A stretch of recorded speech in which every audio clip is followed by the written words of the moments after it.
So I'm getting sick of people saying that there's a line in comedy that you can't cross, because I don't think that's true at all. I think that you can say anything you fucking want to say.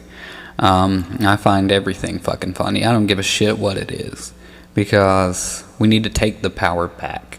We need to learn how to take the power back. And comedy takes the power back. When you make fun of something that's so dark and so serious, you laugh at it and say, well, you know what?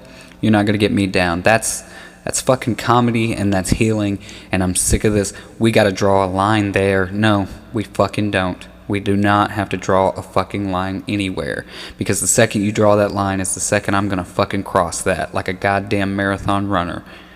Fuck you. Comedy is everything. We need to learn how to take the power back.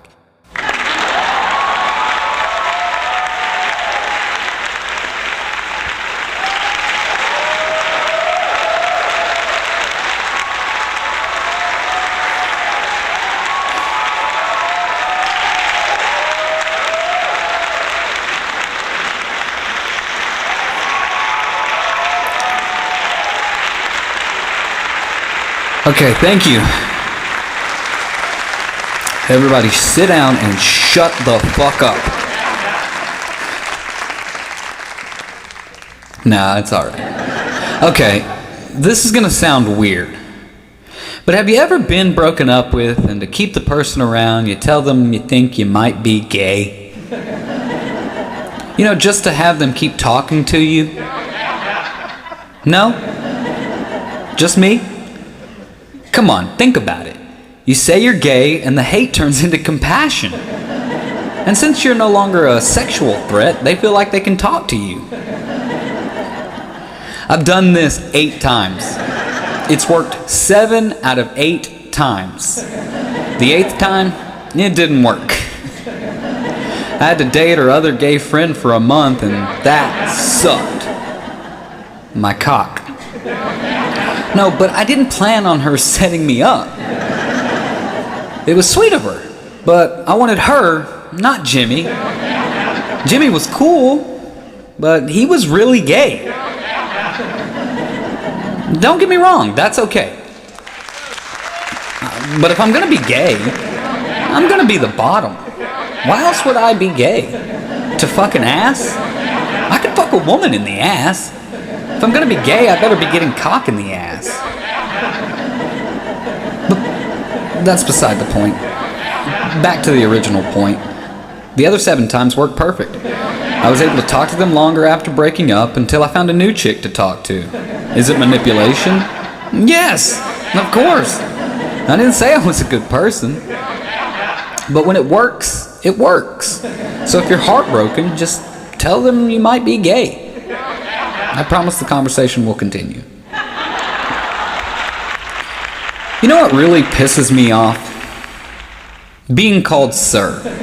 When I get called sir at the grocery store or in the drive-thru, I have a go-to joke.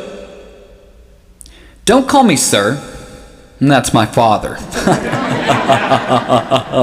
We both share a mediocre laugh, and then I go away. But what I really want to say is, do I look like royalty to you? How old do you fucking think I am? What part of you thinks I deserve a bit of fucking respect? Since I'm old enough to be called sir, I should beat your ass with a branch, you little whippersnapper. I'm not fucking old. I hold no rank in the military. Stop calling me sir. I get so mad at this that when they had a birthday party for me, everyone yelled, "Surprise!" I left immediately after saying, "I'm no sir, and I'm no prize." Fuck you. Keep your gift cards. And by the way, Ann, your husband isn't cheating on you with another woman. It's a sir. I don't even like the word surf. It's too close. And I feel like I'm being called AstroTurf sir. It's like I'm faux sir. Is that a stretch? No, it's a yawn, because I'm fucking old enough to be called sir. But I don't mean to stir the pot, but I hate it so badly. Call me sir, and I'll call your wife to make a date. I hate it.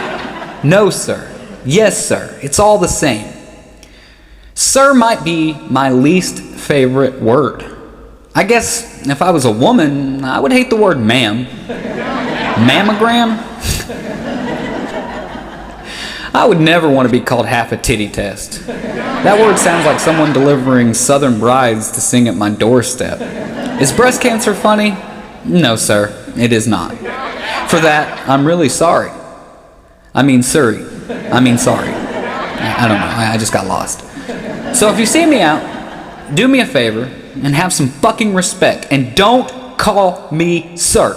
I would hate to have to take my belt off, because these pants are too big and you'll see more than you want to see. So the lesson here is, I'm no fucking sir. I'm not old, you guys. I just don't want to be thought of as old, that's it. Yeah, you know, it kind of hurts. Start seeing more gray hairs in the mirror when people call you sir. I don't know why, but it's like you're growing older and you know you're growing older, but until somebody kind of points out that you're growing older, you don't feel old, and it just... Yeah, it's one of those things. It's kind of aggravating.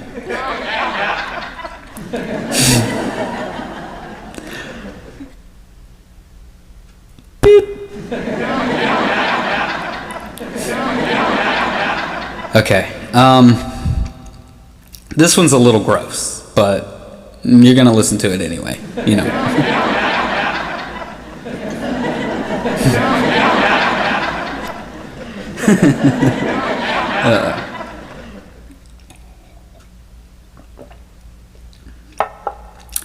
Brain freeze. Ah, God. Oh, Jesus Christ. Whew. I'm alright. My buenos. I'm a man. I'm sorry, I burped into the microphone. I love my children, but have you ever seen a baby being born? We pretend like it's this miracle. Seeing a live birth is like seeing someone eating pussy from the inside. Have you ever seen a human piss out another human? It's like seeing a woman blow a baby head bubble with her vagina. And it's not even the blood that gets me. And that makes sense.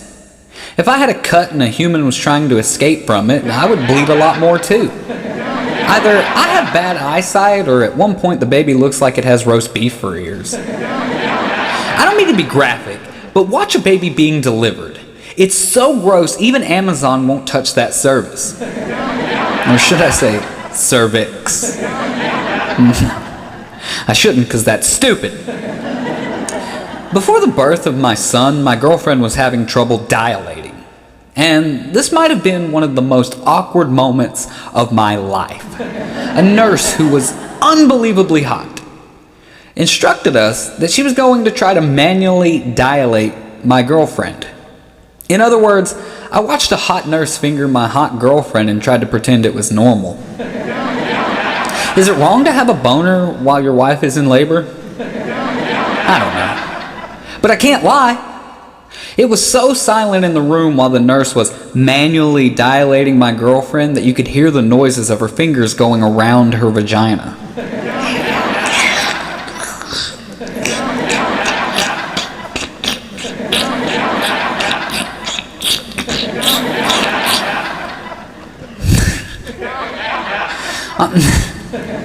I'm not a weirdo, but that's just unfair. I didn't expect a fantasy to come true right before the birth of my first child. Life is mysterious. You never know what's going to happen. Thankfully, the actual delivery was so horrendous that I vomited. I kept making the joke to the hospital staff that sure, she's in pain, but what about me? And the worst part is the afterbirth, the placenta. It's basically a deflated purple ham with a thick spaghetti noodle attached to it. And some women actually eat it, which I find disgusting no matter the benefit. That is, unless the hot nurse and my girlfriend were to slurp the umbilical cord Lady and the Tramp style until they were making out. I would have been cool with that. So is giving birth a miracle? The only miracle is that you still want that pussy 6 weeks later. But let's be honest. If the guy could fuck the girl that night, he would. Ladies, no matter how gross your vagina gets, your man would still fuck you. They'll say, hell no, I wouldn't, around other men, but they don't turn into gay guys around you. Ew, gross pussy. I don't want pussy. Pussy is gross. I don't even want that pussy. I don't want to touch pussy. Pussy is disgusting. That's gross. Get that pussy away from me. Gross, gross, gross pussy. Ew, ew. No. Men don't give a shit. I know some guys that would try to fuck it right after the baby was pulled out. So women, own your gross, disgusting, baby-making, life-giving, bloody, sweaty, smelly vaginas. After all, that's where life begins.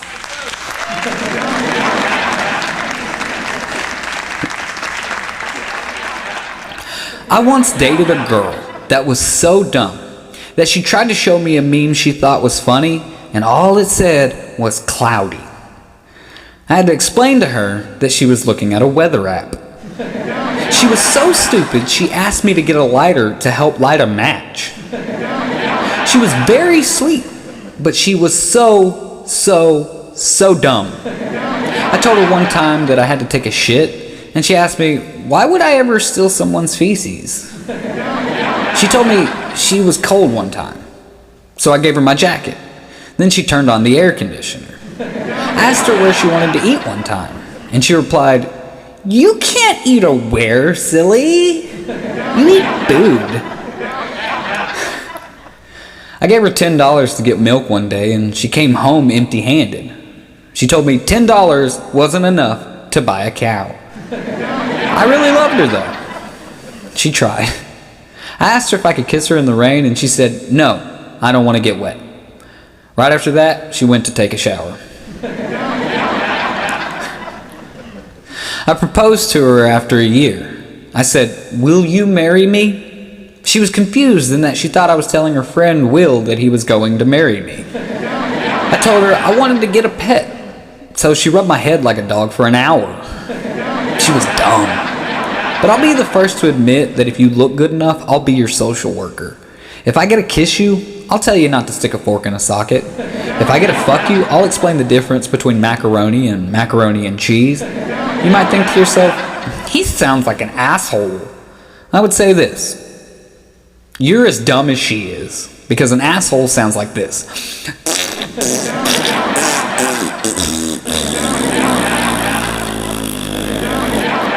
That's what an asshole sounds like.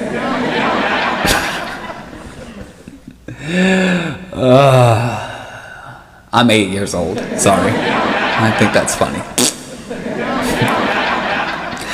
Parts are funny. Is everybody having a great time? I'm glad.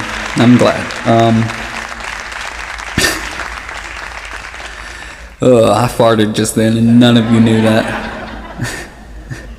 Until I said it. I don't think I should have said that. Oh, fuck you. Fuck you if you don't think a fart joke's funny. Fart jokes are fucking funny. I'm sick of that shit. See, because I said I'm sick of that shit and it was a fart. You know what? That wasn't even planned, but that's still fucking funny. You guys need to laugh more. Get a life. God. We blow air out our assholes. That's fucking funny. That's just funny. I don't give a shit. I mean, I guess I do. Oh, you know what? I'm not getting stuck in that loop again. Farts are fucking funny. Fuck all of you that think that farts aren't funny. It's disgusting. Fart jokes aren't funny. You know what's not fucking funny? Being a goddamn stick in the mud. Oh, look at me. I'm a judge of comedy, and what I think is funny is what's funny for everyone. Fuck you. Farts are funny. Farts are funny. That's... I guess that's my point there. Farts are funny. Okay, I want to talk about something that's near and dear to my heart. I want to talk about the weather. I don't care whether you want to or not. You see, what I did... Never mind, you know what I did. But no, seriously, the weather. The weather plays a very important role in our moods. You know what I mean? Like, if it's raining, we kind of feel gloomy. If it's sunny, we feel happy. Not always, but like it just kind of affects our mood. And since I'm like as nuts as I am, I can't help but like want to see a tornado. Like I really want to see like a massive tornado tear through the town. And I don't give a shit if it takes me and my house and everyone I love with it. It's just like, fuck, this is awesome. Look at that fucking thing. That fucking thing's fixing to eat me alive. And I know it's fucked up. I know that's wrong, but I can't help it. I want to see a fucking F5 tornado just and just crashing through and just like fucking yeah. And see, that's the thing. Even when you watch like, you know, weather reporters and they're like, we just want to make sure that you're safe and we just want to make sure that things are going well. Did you see that? I was making this gesture with my hand and I have a microphone. That's how fucking stupid I am. But anyway, you know, like you see weather reporters and they're like, Tom, we believe that today is going to be a very dangerous situation. We ask that everyone take precautions. Yes, of course, we're standing out in it, but that's just because we want to report to you that tornadoes might be coming. And in reality, in their head, they're thinking, I want to see that thing up close. Like, I had went to school for weather, and if I got to see a tornado up close, yeah, it just fucking gets them off.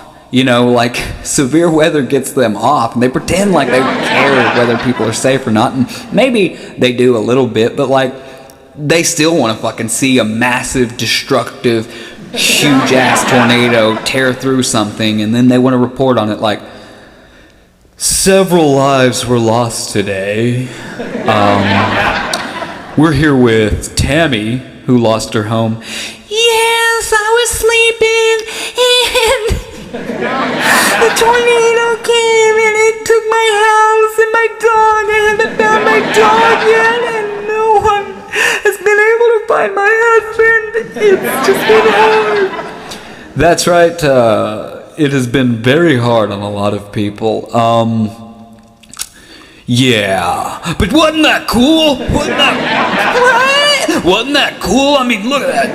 Look at that. Look at all the damage. I'm just saying, these weather people are funny to me because they pretend like they care. And again, they might. But, yeah. Oh my God, is what they're really thinking when they see a tornado. And even in a hurricane, a big-ass, massive-ass hurricane, it's like, Tom, there's going to be a lot of flooding, a lot of wind. I hope it isn't as bad as what they say. And in their head, as they say that, they're like, I fucking hope it's just as bad. It's just as bad as they say, if not worse. I want it to be worse. Oh my God, this will make my journalistic career. Please fucking have the winds just fucking destroy everything. I hope everything gets flooded, please. Please. Tom, a lot of lives were lost to the hurricane today. We're here with Joseph, and he's going to walk us through the hurricane as it hit. Well, see, there was going to be this hurricane that was going to be like a Category 5. Yes, we're quite disappointed. What? I mean, we're glad that it was not as bad as it was supposed to be. Yeah, that's just weird, whatever you just did there. But still, it was supposed to be a Category 5 and ended up being a Category 4. And so, like, we backed down the hatches, you know what I mean? We, like, boarded up the windows and everything. It cost me a lot of money just to get the nails and the boards. And, you know, my wife went down to Lowe's, and, like, everything at Lowe's was just, you know, gone.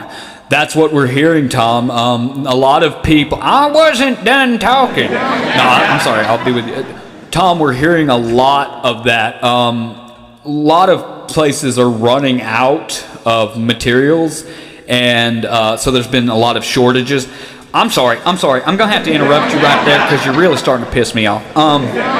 Anyway, So the Category 4 hurricane is just about to hit, and we're playing a game of Scrabble, and just as I'm about to win, the roof goes just flying off, and all the tiles and all the pieces just go everywhere, and my wife's like, I guess you're not going to win today. And I was like, you know what, Sally, you know what, you think you're just the specialist person in the world. You always win at Scrabble, but when I'm fixing to win, of course it was like really loud because of the hurricane, so it was more like, you think you always are going to win at Scrabble, you just got lucky this time. And just like shit was flying everywhere. I'm sorry, please don't cuss.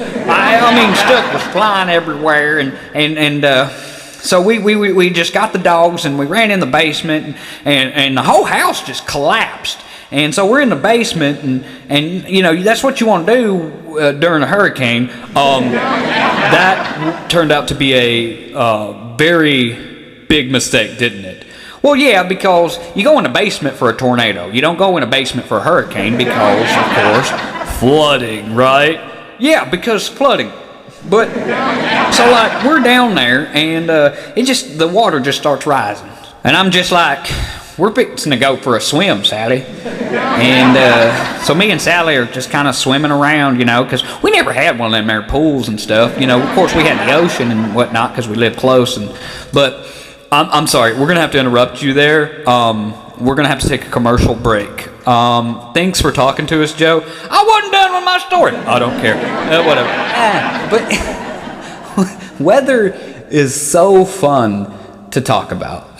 There are so many things about weather that just make me happy. Like, you know, when it snows and you just see cars sliding around and it looks like pinball and you just go, dunk, dunk, dunk, dunk, dunk. It's just, weather is so fun. It's so fun to watch. It's unpredictable. I just love the weather.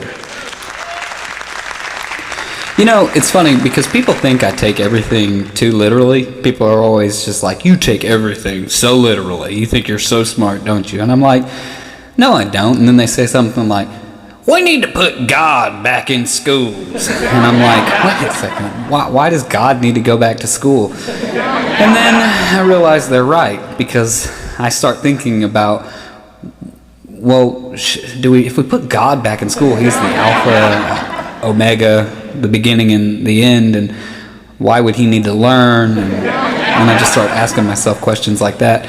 It's like, well, if we put God back in school, is he going to be the cool kid? Is he going to be the bully? Is he going to be the nerd? Is he going to be the hot chick? And if he's the hot chick, is that weird that I think God's the hot chick? You know, putting God back in school is kind of a weird thing when you think about it.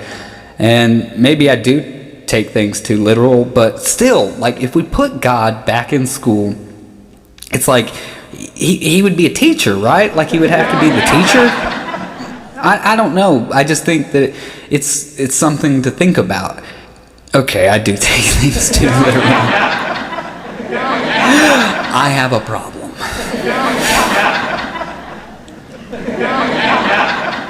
So I have attention deficit hyperactivity disorder, or for short, what was I talking about again? Oh, ADHD. You know, and it's kind of hard to stand here in front of all of you and be like, look, I've got a mental illness. I don't want you to feel sorry for me. I want you to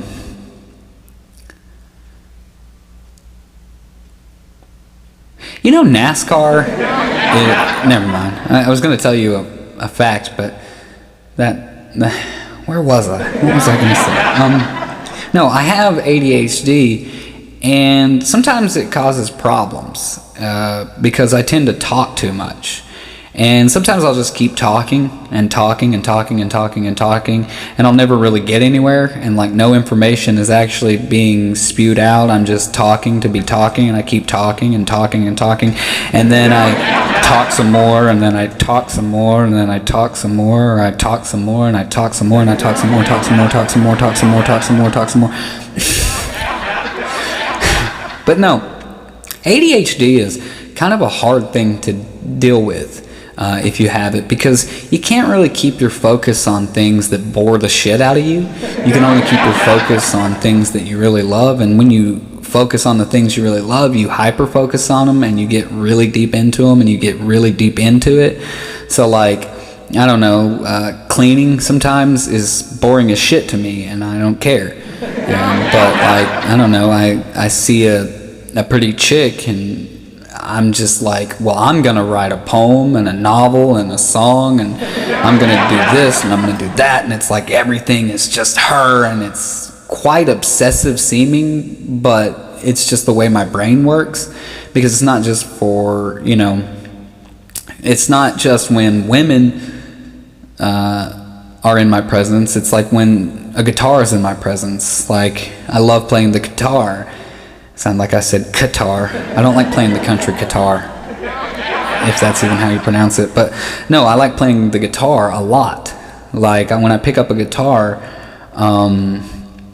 you know, just immediately I'm like, yes, I cannot wait. And just that first strum is just almost orgasmic. And then before I know it, 13 hours have gone by. Yes, I've played the guitar for 13 hours. But ADHD it's a gift and a curse at the same time, in that it's a curse for other people, because being around someone who's always on is just god-awful. It's just god-awful. It's fun for a little bit, but then it's just god-awful. But it's a gift in that I'm very creative.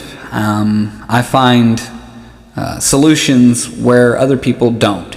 And I at the end of the day, you know, I wrestle with, is it more of a curse or is it more of a gift? And really, I think, I don't know. I don't know, because it's a day-to-day thing. And, you know, I don't know if I want it to be cured, or if I just want it to be subdued, or if I just want it to be just, you know, lessened, or something like, I want it to be understood.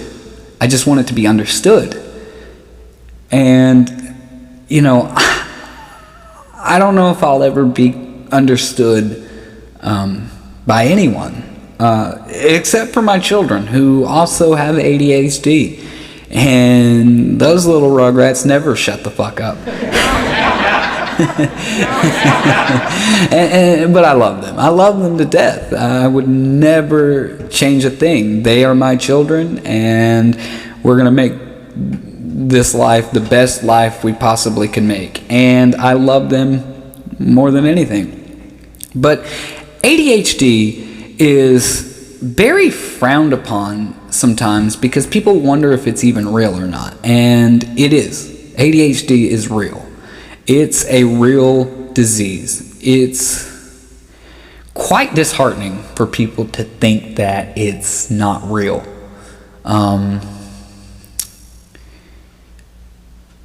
Yeah. You guys know that, no. See, I just kind of, I don't know where I'm at right now. I don't know. What am I doing? Who am I talking to? Am I talking to you? Yeah. Yeah. Okay. Yeah. I just wanted to tell you that we love you. We're from Maryland. Okay, you're from Maryland. Cool. I guess I'm not the only one with ADHD. What the hell? What do you mean you're from Maryland? What is it like? Yeah, Maryland. Yeah, fucking right. Maryland. Who gives a shit about Maryland? What the fuck? I mean, I guess you do, and I don't know. Why the fuck do people shout out states or cities when they go to a show? Why the fuck do they do that? I fucking love Texas. Texas! Yeah, can I get a shout out for Texas? No one gives a fuck unless you're from Texas, and even then at that. And even then, why the fuck am I sitting here? I don't know. Is it a way for us? Why the fuck do people do that? Why the fuck do people shout out names of cities and states as if it's actually anything? Is it, oh, well, I'm from Texas. I'm from Texas. I don't give a fuck. if you're from Texas or not. I don't know. I guess it just feels good to have somebody like you. Maybe that's what it is. Maybe it's just that we like to share info that we feel others can relate to. But I still don't give a shit. I don't give a shit that you're from Maryland. I'm sorry. Yeah, what was I saying? Oh, yeah, I have ADHD. ADHD is a gift and a curse. And every day, the gift and the curse balance kind of goes like this. So some days it's more of a gift and some days it's more of a curse, but it's always both. And I love it. To tell you the truth, I love it. This is why I'm not medicated, because I feel like when I'm on medication, I feel like a zombie. I no longer feel creative. Of course, I have higher highs and lower lows, but I still feel alive. I feel so alive. I feel like I can make jokes. I can write things. I can just, be myself. It's just other people are like, yeah, stop being yourself. That's all it is. And, it's quite aggravating. God damn stupid pieces of shit. So I'm thinking about starting a club. And it's going to be kind of like the Boy Scouts, but like less of the I'm going to touch you. I'm just playing. It's not going to be anything like the Boy Scouts. But I'm thinking about starting a club. A club for, people who have the mental disorder ADHD. And I know what you're thinking. No one's going to get a word in edgewise. And you would be right. It's going to be a talk fest. You don't want to be in there if you think you're unable to grab someone's attention, because there'll be a room full of people just saying, look at me, look at me, look at me, look at me, look at me, look at me, look at me, look at me, look at me, look at me. But no, I just think it would be cool to have a club like that, to where, basically we all fight to the death over attention, and like may the best ADHD diagnosis win. It's gonna have to take place in a very sturdy structure, because people with ADHD tend to be really, driven by a motor is one of the symptoms, but it needs to have strong concrete barrier walls so that like all of us can't run through them like the Kool-Aid man. And sometimes what makes you feel good is just knowing other people are going through what you're going through. And I know it sounds sappy, but I just feel better knowing that there are people out there like me that can't stop talking, that can't stop moving, that can't stop wondering, that can't stop loving, that can't stop dreaming, that can't stop hoping. It just brings me a peace like no other. And I know it's not funny, but not everything can be funny.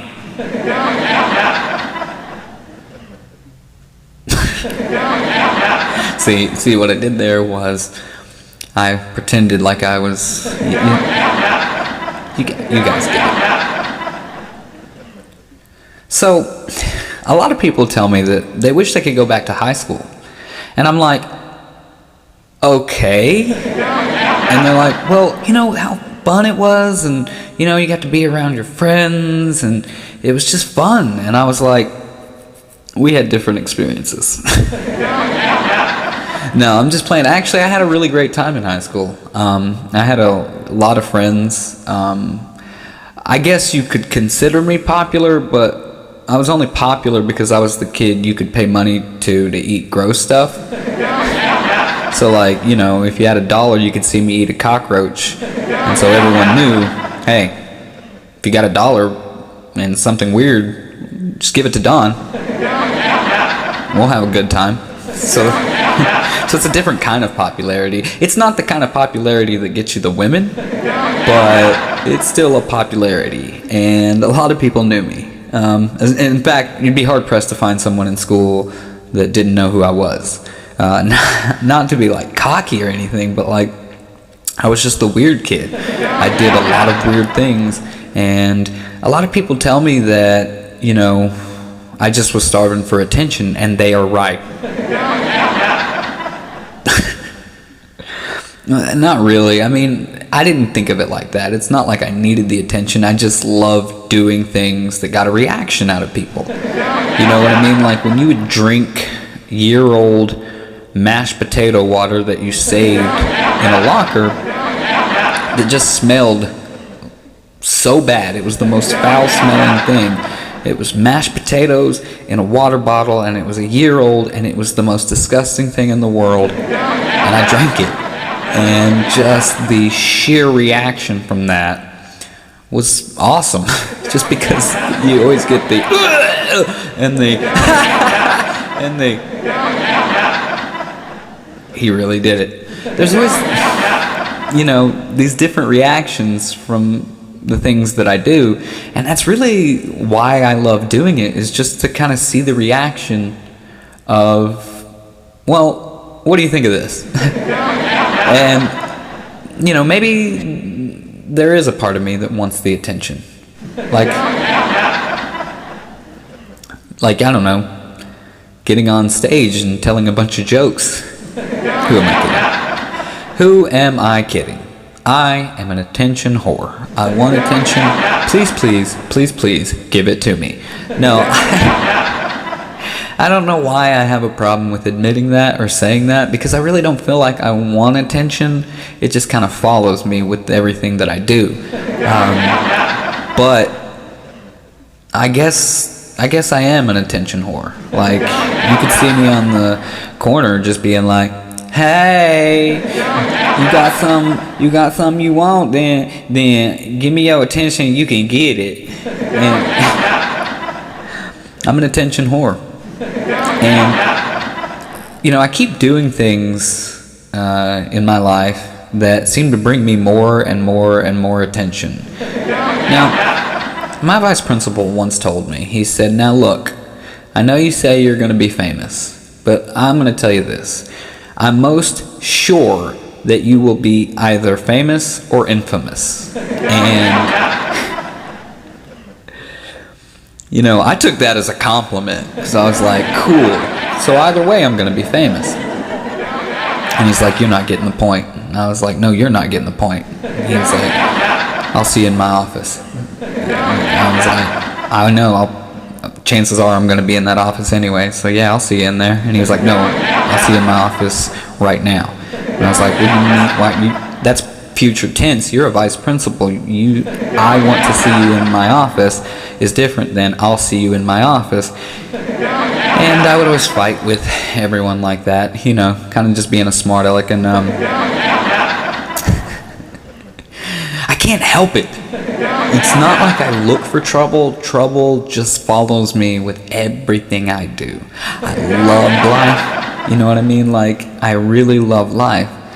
And I love pushing boundaries. It's just that. I love pushing boundaries. I don't think I'll ever really amount to anything. I know you're not laughing at that, because that's just sad and pitiful, but no, really, what am I going to amount to? Other than some idiot saying some things that are sometimes funny. It's like, I could do a funny voice and talk like this and pretend I'm some sort of redneck, or I could pretend like I'm some sort of hippie man, or you know what I mean, or I can do all those funny voices and stuff, but it really just doesn't amount to anything. It doesn't pay anything, at least at my level. But I keep doing it because it's fun to do, but it doesn't mean that it's ever going to amount to anything. And it probably won't. And I used to think it would, but it's not going to. And it's sad. But that's okay. It's okay. I'll make it somewhat. I'll make it in the paper, the obituaries, after I just... I'm just playing. Suicide isn't funny. It is. Everything is funny. Everything. Even suicide. People don't like to talk about suicide, and it pisses me off because suicide is real. It happens. Sometimes people just don't want to be here anymore. But I don't think someone dying is funny. Sometimes the way people commit suicide is funny. But at the end of the day, it's more important to talk about suicide, even if you're making fun of it, because at least it's being talked about. You know what I mean? Like, somebody pulls out a gun and shoots himself in the head, and you're just like, whoa! I'm blown away. Not as much as he is, but I'm blown away at him killing himself. I mean,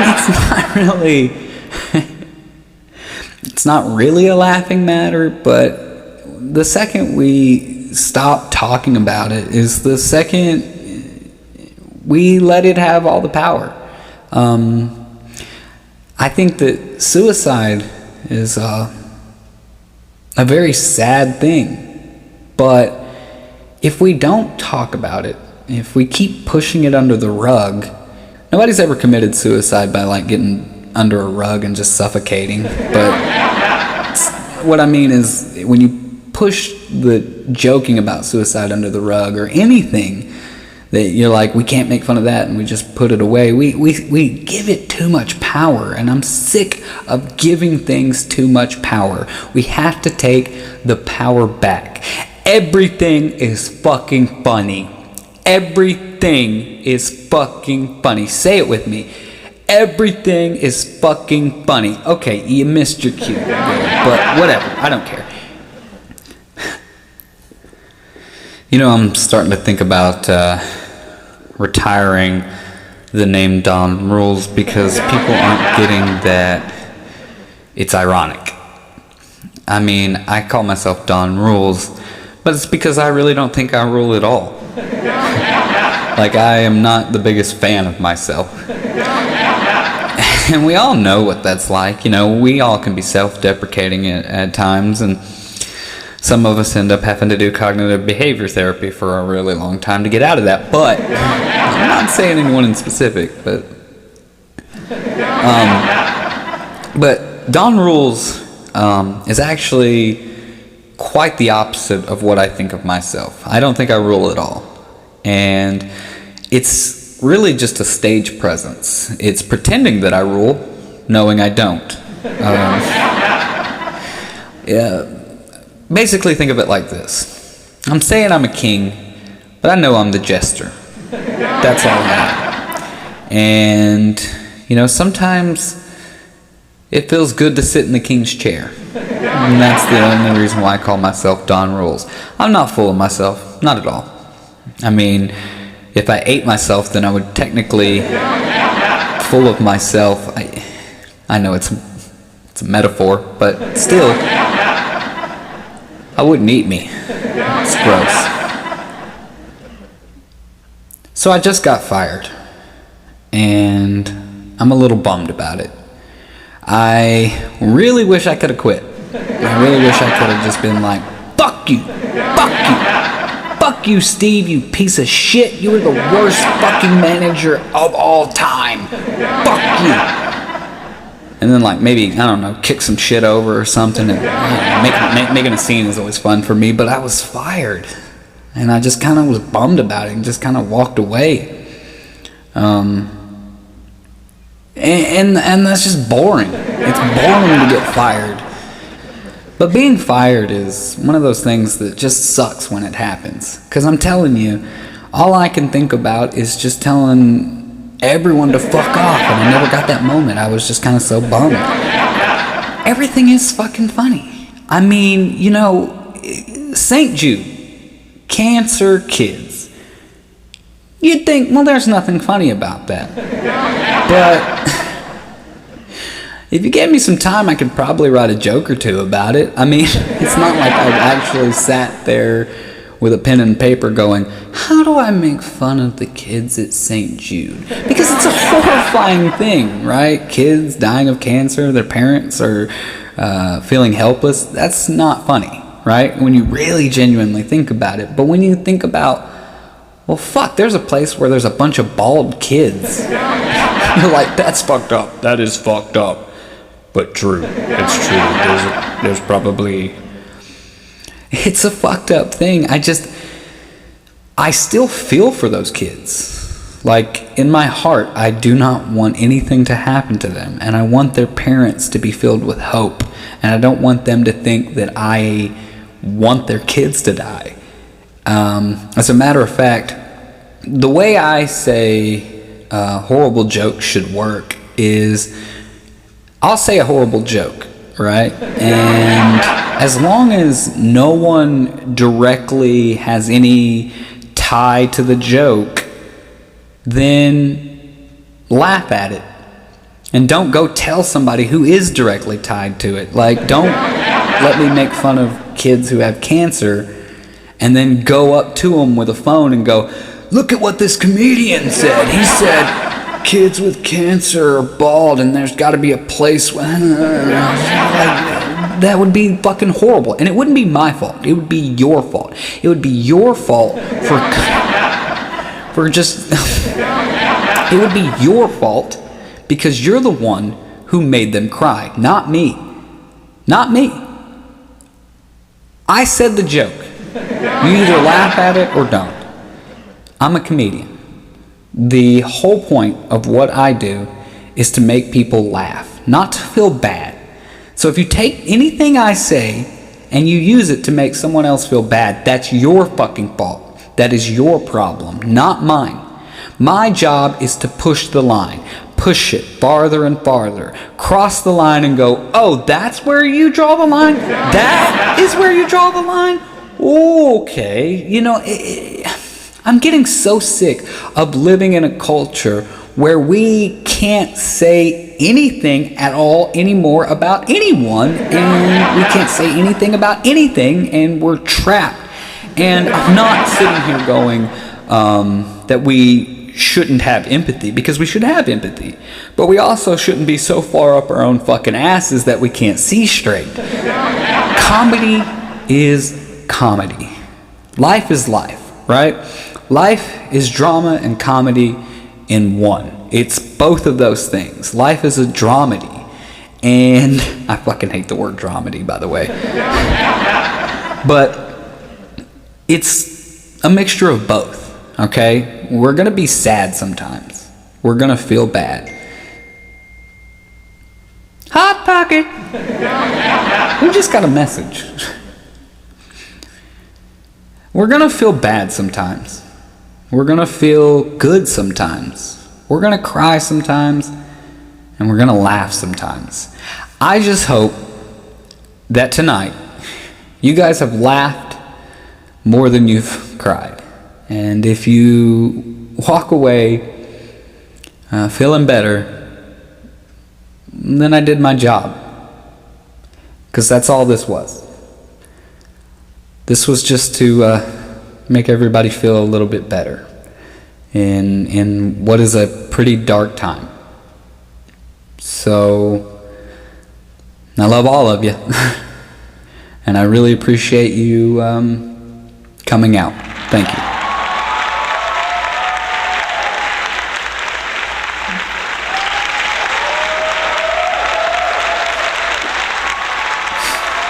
Thank you.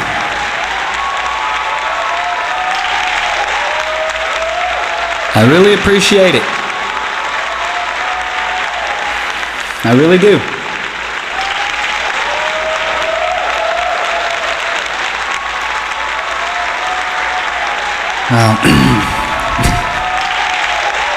Thank you.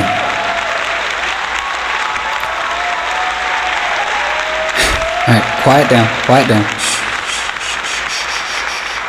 I have one more thing to say. I'm sorry, but I've been lying. None of this is real. None of it. Stop the chroma key. Yep. It's a green screen. And there is no audience. There's no one here. I'm in my bedroom right now. There's no one around. It's just me. I'm the only thing here. I've been performing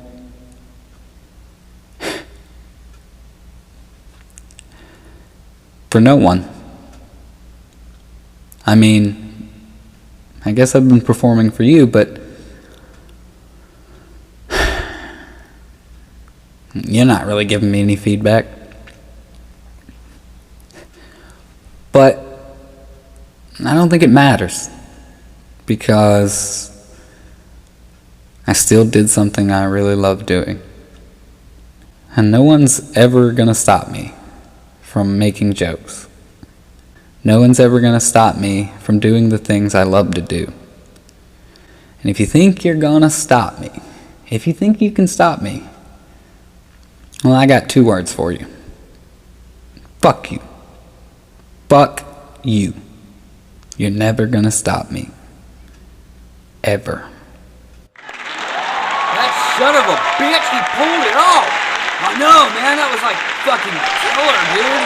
He like brought me to tears, but then he also made me laugh. Yeah, it's because you're a little bitch who brought me to tears. I'm just saying. I mean, it was a good show. I might have had something in my eye a couple of times, but I ain't no little bitch like you. Bro, just like, give it up.